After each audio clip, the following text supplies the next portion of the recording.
ಪಿತನ ಸುತನ ಮತ್ತು ಪವಿತ್ರಾತ್ಮರ ನಾಮದಲ್ಲಿ ಆಮೇನ್. ಸಿಯೋನ್ ಯಾತ್ರೆಯಲ್ಲಿ ನಿನಗೆ ಭಯವೇ ಬೇಡಿನ್ನು, ಸಿಯೋನ್ ಯಾತ್ರೆಯಲ್ಲಿ ನಿನಗೆ ಭಯವೇ ಬೇಡಿನ್ನು. ಅಬ್ರಾಮನ ದೇವ, ಇಸಾಕನ ದೇವ, ಯಾಕೋಬನ ದೇವ ಜೊತೆ ಇರುವಾಗ, ಅಬ್ರಾಮನ ದೇವ, ಇಸಾಕನ ದೇವ, ಯಾಕೋಬನ ದೇವ ಜೊತೆ ಇರುವಾಗ, ಸಿಯೋನ್ ಯಾತ್ರೆಯಲ್ಲಿ ನಿನಗೆ ಭಯವೇ ಬೇಡಿನ್ನು. ಪ್ರಭು ಕ್ರಿಸ್ತರಲ್ಲಿ ಆತ್ಮೀಯ ಸಹೋದರ ಸಹೋದರೇ, ಪ್ರಕಟಣಾ ಗ್ರಂಥ 21ನೇ ಅಧ್ಯಾಯ 9ನೇ ವಚನ. ನೂತನ ಜೆರುಸಲೇಮ್, ಸಿನಾಯಿ ಪರ್ವತವಲ್ಲ, ಸಿನಾಯಿ ಪರ್ವತವಲ್ಲ, ಬದಲಿಗೆ ನೂತನ ಜೆರುಸಲೇಮ್. ಈ ಒಂದು ಅಧ್ಯಾಯದಲ್ಲಿ ಈಗ ನಾವು ಓದುವ ವಚನಗಳು ನೂತನ ಜೆರುಸಲೇಮ್ನ ಕಟ್ಟಡ, ಬಾಗಿಲು, ಹೆಬ್ಬಾಗಿಲುಗಳು, ಅಸ್ಥಿವಾರ ಹೇಗಿರುತ್ತದೆ ಎಂಬುದನ್ನು ನಾವು ನೋಡ್ತೇವೆ. ಮೋಶೆಯ ಕಾಲದಲ್ಲಿ ಸಹ ಗೂಡಾರವನ್ನು ಕಟ್ಟುವಾಗ, ದೇವದರ್ಶನದ ಗೂಡಾರವನ್ನು ಕಟ್ಟುವಾಗ ದೇವರು ಹೇಳಿದಂತೆ ಅದರ ಉದ್ದ ಇಷ್ಟು, ಅಗಲ ಇಷ್ಟು ಅನ್ನುವ ರೀತಿಯಲ್ಲಿ ಮೋಶೆ ಮತ್ತು ಬೆಸಲೇಲನು ಪವಿತ್ರಾತ್ಮರ ಕೃಪೆಯಿಂದ ಅದನ್ನು ಕಟ್ಟಿ ಮುಗಿಸಿದರು ಅನ್ನುವ ರೀತಿಯಲ್ಲಿ. ಈವನ್ ಸೊಲೋಮನ ದೇವರಿಗಾಗಿ ಒಂದು ದೊಡ್ಡ ಆಲಯವನ್ನು ಕಟ್ಟಬೇಕೆನ್ನುವಾಗ ಅನೇಕ ಕುಶಲ ತಂತ್ರಜ್ಞಾನಿಗಳನ್ನು ಒಟ್ಟಾಗಿ ಸೇರಿಸಿಕೊಂಡು ದೇವರ ಒಂದು ರೂಪುರೇಷೆಗಳನ್ನು ಅರಿತುಕೊಂಡು ಅದನ್ನು ನಿರ್ಮಾಣ ಮಾಡಿದರು. ಇವೆಲ್ಲವೂ ಬರಲಿರುವ ಹೊಸ ಜೆರುಸಲೇಮಿನ ಛಾಯೆ, ನೈಜವಾಗಿ ಸ್ವರ್ಗದಿಂದ ಇಳಿದು ಬರುವ ನೂತನ ಜೆರುಸಲೇಮಿನ ವಿವರ ಹೇಗಿದೆ ಎಂಬುದನ್ನು ನೋಡೋಣ. 9ನೇ ವಚನ. ಇಲ್ಲಿಗೆ ಬಾ, ಯಜ್ಞದ ಕುರಿಮರಿಗೆ ಸತಿಯಾಗಲಿರುವ ಮಧುವಣ ಗಿತ್ತಿಯನ್ನು ನಿನಗೆ ತೋರಿಸುತ್ತೇನೆ ಎಂದನು. ಆಗ ನಾನು ಪವಿತ್ರಾತ್ಮ ವಶವಾದೆ. ಪವಿತ್ರಾತ್ಮ ಭರಿತರಾದಾಗ ಮಾತ್ರ ನಾವು ಸ್ವರ್ಗೀಯ ದರ್ಶನಗಳನ್ನು ನೋಡಲು ಸಾಧ್ಯ. ಪವಿತ್ರಾತ್ಮರು ಮುಂದೆ ನಡೆಯಲಿರುವುದನ್ನು ಸಹ ನಮಗೆ ಮುಂಚಿತವಾಗಿ ತಿಳಿಯಪಡಿಸುವವರಾಗಿದ್ದಾರೆ. ಆ ದೇವದೂತನು ನನ್ನನ್ನು ಎತ್ತರವಾದ ಬೆಟ್ಟದ ಮೇಲೆ ಕೊಂಡೊಯ್ದನು. ಅಲ್ಲಿ ನನಗೆ ಪವಿತ್ರ ನಗರವಾದ ಜೆರುಸಲೇಮನ್ನು ತೋರಿಸಿದನು. ಅದು ಸ್ವರ್ಗದಲ್ಲಿರುವ ದೇವರ ಬಳಿಯಿಂದ ಕೆಳಗಿಳಿದು ಬರುತ್ತಿತ್ತು. ಸ್ವರ್ಗದಲ್ಲಿ ದೇವರ ಬಳಿಯಿಂದ ಆ ನೂತನ ಜೆರುಸಲೇಮ್ ಎಂಬ ನಗರ ಕೆಳಗಡೆ ಇಳಿದು ಬರುತ್ತಿತ್ತು. ಅದು ಒಬ್ಬ ಮಧುವಣ ಗಿತ್ತಿಯಂತೆ ಅಲಂಕಾರಮಯವಾಗಿತ್ತು, ಶೃಂಗಾರಮಯವಾಗಿತ್ತು. ದೇವರ ತೇಜಸ್ಸಿನಿಂದ ಕೂಡಿತ್ತು. ಅಮೂಲ್ಯ ರತ್ನದಂತೆ ಹೊಳೆಯುತ್ತಿತ್ತು. ಸ್ವಚ್ಛವಾದ ಸ್ಫಟಿಕದಂತೆ ಶುಭ್ರವಾಗಿತ್ತು. ಆ ನಗರದ ಸುತ್ತಲೂ ಎತ್ತರವಾದ ಕೋಟೆ ಇತ್ತು. ಅದಕ್ಕೆ 12 ಬಾಗಿಲುಗಳಿದ್ದವು. ಆ ಬಾಗಿಲುಗಳಿಗೆ 12 ಮಂದಿ ದೇವದೂತರುಗಳು ಕಾವಲಿದ್ದರು. ಆ ನೂತನ ಜೆರುಸಲೇಮ್ನ ನಗರದ ಸುತ್ತಲೂ ಕೋಟೆ, ಸುಭದ್ರವಾದ ಕೋಟೆ. ಕೀರ್ತನೆ 125ರಲ್ಲಿ ನಾವು ನೋಡ್ತೇವೆ, 1ನೇ ವಚನ, ಜೆರುಸಲೇಮ್ ಸುತ್ತಲೂ ಸುಭದ್ರವಾದ ಪರ್ವತಗಳು ಕಾವಲಿರುವಂತೆ, ಇಗೋ ನಾನು ನನ್ನ ಜನರ ಮಧ್ಯೆ, ಜನರ ಸುತ್ತಲೂ ಕಾವಲಿದ್ದು ಕಾಯ್ದು ಕಾಪಾಡುವೆನು. ಜೆಕರ್ಯ 2:5 ಹೇಳುತ್ತೆ, ನಾನೇ ನಿಮ್ಮ ಸುತ್ತಲೂ ಅಗ್ನಿಮಯವಾಗಿ ನಿಂತಿರುವೆನು, ನಿಮ್ಮೊಳಗೆ ವೈಭವವಾಗಿ ನೆಲೆಗೊಂಡಿರುವೆನು. ಸೊ ಆ ನೂತನ ಜೆರುಸಲೇಮಿಗೆ 12 ಬಾಗಿಲುಗಳು, 12 ದೇವದೂತರುಗಳ ಕಾವಲಿತ್ತು. ಆ ಬಾಗಿಲುಗಳ ಮೇಲೆ ಇಸ್ರಾಯೇಲಿನ 12 ಕುಲಗಳ ಹೆಸರು. ಪೂರ್ವ ದಿಕ್ಕಿನಲ್ಲಿ 3 ಬಾಗಿಲು, ಉತ್ತರ ದಿಕ್ಕಿನಲ್ಲಿ 3 ಬಾಗಿಲು, ದಕ್ಷಿಣ ದಿಕ್ಕಿನಲ್ಲಿ 3 ಬಾಗಿಲು, ಪಶ್ಚಿಮ ದಿಕ್ಕಿನಲ್ಲಿ 3 ಬಾಗಿಲು. ಆ ನಗರದ ಕೋಟೆಗೆ 12 ಅಸ್ಥಿವಾರ ಇತ್ತು. ಅವುಗಳ ಮೇಲೆ 12 ಹೆಸರುಗಳಿದ್ದವು. ಯಜ್ಞದ ಕುರಿಮರಿಯ 12 ಪ್ರೇಷಿತರ ಹೆಸರುಗಳು. Praise the lord. ಯಜ್ಞದ ಕುರಿಮರಿಯ 12 ಪ್ರೇಷಿತರ ಹೆಸರುಗಳನ್ನು ಆ ಬಾಗಿಲುಗಳ ಮೇಲೆ ಬರೆಯಲಾಗಿತ್ತು. ಎಂಥ ಒಂದು ಆಶೀರ್ವಾದ ನೋಡಿ, ಪ್ರೇಷಿತರಿಗಿದ್ದಂಥ ಆಶೀರ್ವಾದ. ಆದ ಕಾರಣ ಪ್ರಭು ಯೇಸು ಹೇಳಿದರು, ನನ್ನ ರಾಜ್ಯಕ್ಕಾಗಿ ನೀವು ಈ ಲೋಕದಲ್ಲಿ ಏನೆಲ್ಲ ತ್ಯಾಗ ಮಾಡುತ್ತೀರೋ, ಗಂಡನನ್ನಾಗಲಿ, ಹೆಂಡತಿಯನ್ನಾಗಲಿ, ಮಕ್ಕಳನ್ನಾಗಲಿ, ಹೊಲಗದ್ದೆಗಳನ್ನಾಗಲಿ, ಪ್ರಾಣವನ್ನಾಗಲಿ ತ್ಯಾಗ ಮಾಡುವನು, ಅದಕ್ಕಿಂತ 100 ಮಡಿಯಷ್ಟು ಅವನು ಪಡೆದುಕೊಳ್ಳುವನು, ಅಮರ ಜೀವಕ್ಕೆ ಬಾಧ್ಯಸ್ಥನಾಗುವನು, ಸಿಂಹಾಸನಗಳ ಮೇಲೆ ಕುಳಿತುಕೊಳ್ಳುವ ಅಧಿಕಾರವನ್ನು ಕೊಡುವೇನೆ ಎಂಬಂತೆ ಆ 12 ಬಾಗಿಲುಗಳಿಗೆ ಪ್ರೇಷಿತರ ಹೆಸರುಗಳು ಬರೆಯಲ್ಪಟ್ಟಿದ್ದವು. ನನ್ನೊಡನೆ ಮಾತನಾಡುತ್ತಿದ್ದ ದೇವದೂತ ಆ ನಗರವನ್ನು, ಅದರ ಹೆಬ್ಬಾಗಿಲುಗಳನ್ನು, ಕೋಟೆಗಳನ್ನು ಅಳತೆ ಮಾಡುವುದಕ್ಕಾಗಿ ಒಂದು ಚಿನ್ನದ ಅಳತೆಗೋಲನ್ನು ಹಿಡಿದಿದ್ದನು. ಆ ನಗರ ಚಚ್ಚೌಕವಾಗಿತ್ತು. ಅದರ ಚದರ ಅಳತೆ 2400 ಕಿಲೋಮೀಟರ್ಗಳು.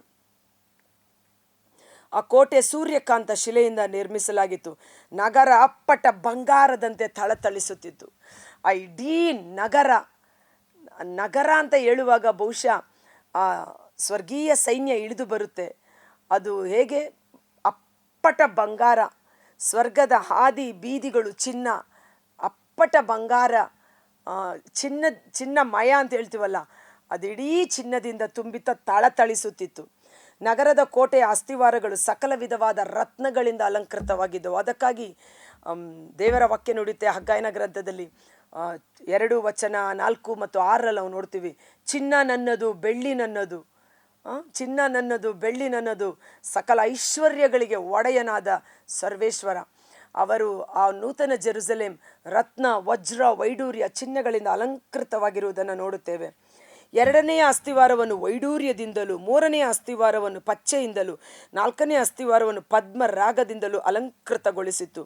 ಅಂತೆಯೇ 5ನೆಯ ಅಸ್ಥಿವಾರ ಗೋಮೇಧಿಕದಿಂದಲೂ, 6ನೆಯದು ಮಾಣಿಕ್ಯದಿಂದಲೂ, 7ನೆಯದು ಪೀತರತ್ನದಿಂದಲೂ, 8ನೆಯದು ಬೆರುಲ್ಲದಿಂದಲೂ, 9 ಪುಷ್ಪರಾಗ, 10 ಗರುಡ ಪಚ್ಚೆ, 11 ಇಂದ್ರನೀಲ, 12 ನೀಲ ಸ್ಫಟಿಕ. 12 ಬೆಲೆ ಬಾಳುವ, ನಾವು ಈಗ ನೋಡ್ತೀವಲ್ವಾ, ಕೆಂಪು ಮಣಿ, ಇಂದ್ರ ನೀಲಮಣಿ, ವಜ್ರ, ವೈಡೂರ್ಯ, ಪಚ್ಚೆ, ಎಲ್ಲ ಸಕಲ ವಿಧವಾದ ವಜ್ರಾಭರಣಗಳಿಂದ ಅಲಂಕೃತವಾಗಿತ್ತು. ನೋಡೋದಕ್ಕೆ 2 ಕಣ್ಣು ಸಾಲದು. 12 ಹೆಬ್ಬಾಗಿಲುಗಳು 12 ಮುತ್ತುಗಳಾಗಿದ್ದವು. ಪ್ರತಿಯೊಂದು ಹೆಬ್ಬಾಗಿಲನ್ನು ಒಂದೊಂದು ಮುತ್ತಿನಿಂದ ಮಾಡಲಾಗಿತ್ತು. ನಗರದ ಬೀದಿ ಸ್ವಚ್ಛವಾದ ಗಾಜಿನಂತಿರುವ ಅಪ್ಪಟ ಬಂಗಾರವಾಗಿತ್ತು. ಆ ನೂತನ ಜೆರುಸಲೇಮ್ ಬೀದಿ ಹೇಗಿದೆ? ಚಿನ್ನದ ಬೀದಿ, ಅಪ್ಪಟ ಬಂಗಾರವಾದ ಬೀದಿ, ಸ್ವಚ್ಛವಾದ ಸ್ಫಟಿಕದಂತೆ ಗಾಜು. ಈಗ ನಾವು ನೋಡುವಾಗ ಕನ್ನಡಿಯಲ್ಲಿ ನಮ್ಮ ಮುಖ ರಿಫ್ಲೆಕ್ಟ್ ಆಗುವ ರೀತಿಯಲ್ಲಿ ಆ ಬಂಗಾರ ಅಷ್ಟು ಅಪ್ಪಟವಾಗಿ ಶುದ್ಧವಾಗಿತ್ತು. ಆ ನಗರದಲ್ಲಿ ನಾನು ದೇವಾಲಯವನ್ನು ಕಾಣಲಿಲ್ಲ, ಏಕೆಂದರೆ ಸರ್ವಶಕ್ತ ದೇವರಾದ ಪ್ರಭುವು ಯಜ್ಞದ ಕುರಿಮರಿಯಾದಾತನು ಅದರ ದೇವಾಲಯವಾಗಿದ್ದಾರೆ. ಅಲ್ಲಿ ದೇವರಿಗೆ ಅಂತ ಸಪ್ರೇಟ್ ಆದ ಆಲಯ ಇಲ್ಲ, ಕಾರಣ ದೇವರೇ ಅದರೊಳಗಿದ್ದಾರೆ. ಯೆಶಾಯ 66:1 ಮತ್ತು 2 ನಾವು ನೋಡ್ತೇವೆ, ಆಕಾಶವೇ ನನ್ನ ಸಿಂಹಾಸನ, ಭೂಮಿಯೇ ನನ್ನ ಪಾದಪೀಠ, ಹೀಗಿರುವಾಗ ನನಗೆಂಥ ದೇವಾಲಯವನ್ನು ನೀವು ನಿರ್ಮಿಸಬಲ್ಲಿರಿ ಅಂತ. ಅಷ್ಟು ಬಲಾಢ್ಯನಾದ ದೇವರನ್ನ ಒಂದು ಆಲಯದಲ್ಲಿ ನಾವು ಶೇಖರಣೆ ಮಾಡಿಡಲು ಸಾಧ್ಯವಿಲ್ಲ. ಆದರೆ ಇಲ್ಲಿ ದೇವರ ವಾಕ್ಯ ಹೇಳುತ್ತೆ, ಆ ನೂತನ ಜೆರುಸಲೇಮ್, ಆ ನಗರದಲ್ಲಿ ದೇವರೇ ಅವರೊಟ್ಟಿಗಿದ್ದ ಕಾರಣ ದೇವಾಲಯದ ಅವಶ್ಯಕತೆ ಇರಲಿಲ್ಲ. ನಗರಕ್ಕೆ ಬೆಳಕನ್ನು ಕೊಡಲು ಸೂರ್ಯ ಇಲ್ಲವೇ ಚಂದ್ರನ ಅವಶ್ಯಕತೆ ಇಲ್ಲ, ಯಾಕೆಂದರೆ ದೇವರ ತೇಜಸ್ಸೇ ಅದರ ಬೆಳಕು. ಆ ವಾಕ್ಯವಾದಾತನು ಪ್ರಕಾಶಮಯವಾದ ಬೆಳಕು. 10,000 ಸೂರ್ಯನಿಗಿಂತ ಹೊಳಪಾದ ಕಣ್ಣುಗಳುಳ್ಳವನು. ಅಲ್ಲಿ ಸೂರ್ಯ ಚಂದ್ರನ ಅವಶ್ಯಕತೆ ಇಲ್ಲ. ಸೂರ್ಯ ಚಂದ್ರ ಭೂಲೋಕಕ್ಕೆ ಹಗಲಿನ ಹೊತ್ತು ರಾತ್ರಿ ಹೊತ್ತು ಬೆಳಕನ್ನು ಕೊಡುವುದಕ್ಕೆ. ಆದರೆ ಸೂರ್ಯ ಚಂದ್ರರನ್ನು ಸೃಷ್ಟಿ ಮಾಡಿದ ಸೃಷ್ಟಿಕರ್ತನು ಪ್ರಕಾಶಮಯವಾದ ಬೆಳಕು, ಅಗಮ್ಯ ಜ್ಯೋತಿಯಲ್ಲಿ ವಾಸ ಮಾಡುವ ದೇವರು. ಅವರೇ ಅಲ್ಲಿ ಬೆಳಕಾಗಿ ಜನರನ್ನು ಮುನ್ನಡೆಸುವವರಾಗಿದ್ದಾರೆ. ಅದರ ಬೆಳಕಿನಲ್ಲಿ ಸರ್ವ ಜನಾಂಗಗಳು ಸಂಚರಿಸುವರು. ಭೂರಾಜರು ತಮ್ಮ ಸಿರಿ ಸಂಪತ್ತನ್ನು ಅಲ್ಲಿಗೆ ತರುವರು. ಹಗಲಿನಲ್ಲಿ ಅದರ ಹೆಬ್ಬಾಗಿಲುಗಳನ್ನು ಮುಚ್ಚುವಂತಿಲ್ಲ, ರಾತ್ರಿ ಎಂಬುದು ಅಲ್ಲಿ ಇಲ್ಲವೇ ಇಲ್ಲ. ರಾಷ್ಟ್ರಗಳ ಸಿರಿ ಸಂಪತ್ತು ಘನಮಾನವನ್ನು ಅಲ್ಲಿಗೆ ತರಲಾಗುವುದು, ಆದರೆ ಅಶುದ್ಧವಾದುದು ಯಾವುದು ಅದನ್ನು ಸೇರಲಾರದು. ಈ ನೂತನ ಜೆರುಸಲೇಮನ್ನು ಅಶುದ್ಧವಾದ ಯಾವುದು ಅಲ್ಲಿ ಇರುವುದಿಲ್ಲ, ಒಳಗಡೆ ಹೋಗಲು ಸಾಧ್ಯವಿಲ್ಲ. ಅಸತ್ಯವನ್ನು ಆಡುವವನು ಅದನ್ನು ಸೇರಲಾರನು.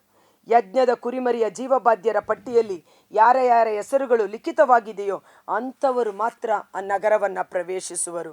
ನಾನೇ ಬಾಗಿಲು, ನನ್ನ ಮುಖಾಂತರ ಬಾರದ ಹೊರತು ಯಾರು ಪಿತನ ಬಳಿಗೆ ಹೋಗಲಾರರು ಎಂದು ಪ್ರಭು ಯೇಸು ಯೋಹಾನ 14:6 ನುಡಿದಿರುವ ಹಾಗೆ, ಯೇಸುವಿನ ಮುಖಾಂತರ ಮಾತ್ರ ನಾವು ಸರ್ವೇಶ್ವರನ ಸನ್ನಿಧಾನವನ್ನು ಸೇರಲು ಸಾಧ್ಯ. ಆದ ಕಾರಣ ಆಕಾಶದ ಕೆಳಗೆ ಭೂಮಿಯ ಮೇಲೆ ನಮಗೆ ರಕ್ಷಣೆಯನ್ನು, ಜೀವೋದ್ಧಾರವನ್ನು ಕೊಡುವ ಏಕೈಕ ನಾಮ ಶ್ರೀ ಯೇಸು ನಾಮ. ಯೇಸುವೇ ನಮಗೆ ನಿತ್ಯ ಜೀವದ ಬಾಗಿಲಾಗಿದ್ದಾರೆ. ತಮ್ಮ ದೇಹವೆಂಬ ತೆರೆಯನ್ನು ಶಿಲುಬೆ ಮೇಲೆ ಕೊಡುವುದರ ಮೂಲಕ ಜೀವದ ಮಾರ್ಗವನ್ನು ನಮಗೆ ತೆರೆದಿಟ್ಟಿದ್ದಾರೆ. ಅಶುದ್ಧವಾದುದು ಯಾವುದು ಆ ನೂತನ ಜೆರುಸಲೇಮ್ ಅಥವಾ ಆ ಮಹಾನಗರದೊಳಗೆ ಸೇರಲು ಸಾಧ್ಯವೇ ಇಲ್ಲ. ಅದನ್ನೇ ನಾವು ನೋಡ್ತೇವೆ 1 ಕೊರಿಂಥ 6ನೇ ಅಧ್ಯಾಯ ವಚನ 9-10. ಅಧರ್ಮಿಗಳು ದೇವರ ಸಾಮ್ರಾಜ್ಯಕ್ಕೆ ಬಾಧ್ಯರಲ್ಲವೆಂದು ನೀವು ಬಲ್ಲಿರಿ. ನಿಮ್ಮನ್ನು ನೀವೇ ವಂಚಿಸಿಕೊಳ್ಳಬೇಡಿ. ದುರಾಚಾರಿಗಳು, ವಿಗ್ರಹಾರಾಧಕರು, ವ್ಯಭಿಚಾರಿಗಳು, ಸಲಿಂಗಕಾಮಿಗಳು, ಕಳ್ಳರು, ಲೋಭಿಗಳು, ಕುಡುಕರು, ಪರನಿಂದಕರು, ಸುಲಿಗೆಗಾರರು ಇವರಾರು ದೇವರ ಸಾಮ್ರಾಜ್ಯಕ್ಕೆ ಬಾಧ್ಯರಲ್ಲ. ಹಿಂದೆ ನಿಮ್ಮಲ್ಲಿ ಕೆಲವರು ಅಂಥವರಾಗಿದ್ದೀರಿ, ಆದರೆ ಈಗ ಪ್ರಭು ಯೇಸು ಕ್ರಿಸ್ತರ ನಾಮದಲ್ಲಿ ಮತ್ತು ದೇವರ ಆತ್ಮನಲ್ಲಿ ನೀವು ಶುದ್ಧರಾಗಿದ್ದೀರಿ, ಪುನೀತರಾಗಿದ್ದೀರಿ, ದೇವರೊಡನೆ ಸರಿಯಾದ ಸತ್ಸಂಬಂಧವನ್ನು ಹೊಂದಿದ್ದೀರಿ. Praise the lord.